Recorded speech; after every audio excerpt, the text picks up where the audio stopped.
Hello, ഇന്നാണ് അവള് താമസം മാറുന്നത്. അപ്പൊ ഞാനും അമ്മയും കൂടെ രാവിലെ ബാങ്കിൽ ഒരു ആവശ്യത്തിന് വേണ്ടി പോയിട്ടുണ്ടായിരുന്നേ. അപ്പൊ അകത്തിരുന്ന് തണുപ്പെടുത്ത് കഴിഞ്ഞപ്പോഴത്തേക്ക് ഞാൻ വെളിയിലിരുന്ന് കുറച്ച് നേരം വെയിൽ കൊള്ളാൻ വേണ്ടിയിട്ടിരുന്നു. പിന്നെയും കയറി അകത്തോട്ട് പോയിട്ടുണ്ടായിരുന്നു. അതൊക്കെ കഴിഞ്ഞിട്ടാണെങ്കിൽ ആ വീട്ടിലോട്ട് പോകാൻ വേണ്ടിയിട്ട് ഞാനും നാസിലാക്കായി അമ്മായി കുഞ്ഞും കൂടെ ഓട്ടോയിലാണ് പോയത്. അവര് പിന്നെ സ്കൂട്ടറിൽ വരാമെന്നാണ് പറഞ്ഞത്. അപ്പൊ പിന്നെ കുറച്ച് നേരം ഒരു 10-11 കിലോമീറ്റർ ഉണ്ടെന്നാണ് തോന്നുന്നത്. അപ്പൊ കുറച്ച് നേരം വണ്ടിക്കകത്തിരുന്നു. ഇരുന്ന് കഴിഞ്ഞിട്ട് വീട്ടിലോട്ട് പോയി. വീടിന്റെ ഫ്രണ്ടിൽ തന്നെ ഞാൻ നേരത്തെ പറഞ്ഞിട്ടുണ്ടായിരുന്നല്ലോ, അവിടെ ഒരു പള്ളിയുണ്ട്. ഇനി വീട്ടിലോട്ട് കയറിയിട്ട് വേണം പാലൊക്കെ കാച്ചാൻ വേണ്ടിയിട്ട്. അപ്പൊ ഞാൻ പുതിയ ഗ്ലാസ് ഒക്കെ മേടിച്ചത് എടുത്ത് ഒതുക്കി വെക്കുമായിരുന്നു. കുറച്ചുണ്ടായിരുന്നു ഗ്ലാസ് ഒക്കെ. പിന്നെ ബാക്കിയെല്ലാം അവർ നേരത്തെ ഒതുക്കി പറക്കി വെച്ചിട്ടുണ്ടായിരുന്നു. പിന്നെ ആണെങ്കിൽ അവള് പാലൊക്കെ ആണെങ്കിൽ അവിടെ പൊട്ടിച്ചൊഴിക്കുവാണ് കാച്ചാൻ വേണ്ടിയിട്ട്.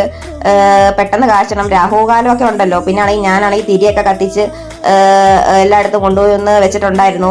പിന്നെ ആണെങ്കിൽ ഉച്ചയ്ക്ക് കഴിക്കാൻ വേണ്ടിയിട്ട് ബിരിയാണി മേടിച്ചിട്ടുണ്ടായിരുന്നു. അപ്പൊ ബിരിയാണിയാണ് ഉച്ചയ്ക്ക് കഴിച്ചത്. ചിക്കൻ ബിരിയാണി ആയിരുന്നു. കൊള്ളായിരുന്നു. അധികം മസാലയൊന്നും ഇല്ലാത്തൊരു ബിരിയാണി ആയിരുന്നു. കുഴപ്പമില്ലായിരുന്നു. വഴിയോര കടയിൽ നിന്നാണ് മേടിച്ചതെന്നാണ് പറഞ്ഞത്. പിന്നെ ഞങ്ങൾ എല്ലാവരും കൂടി ഇരുന്ന് ബിരിയാണിയൊക്കെ കഴിച്ചു കഴിഞ്ഞിട്ട് കുറച്ചും കൂടെ തുണിയൊക്കെ എടുത്ത് വെക്കാനുണ്ടായിരുന്നു. പിന്നെ അതൊക്കെ കഴിച്ചായിട്ട് വേണം ജോലിയൊക്കെ ചെയ്യാൻ വേണ്ടിയിട്ട്. അപ്പൊ ഇത്രയേ ഉള്ളൂ.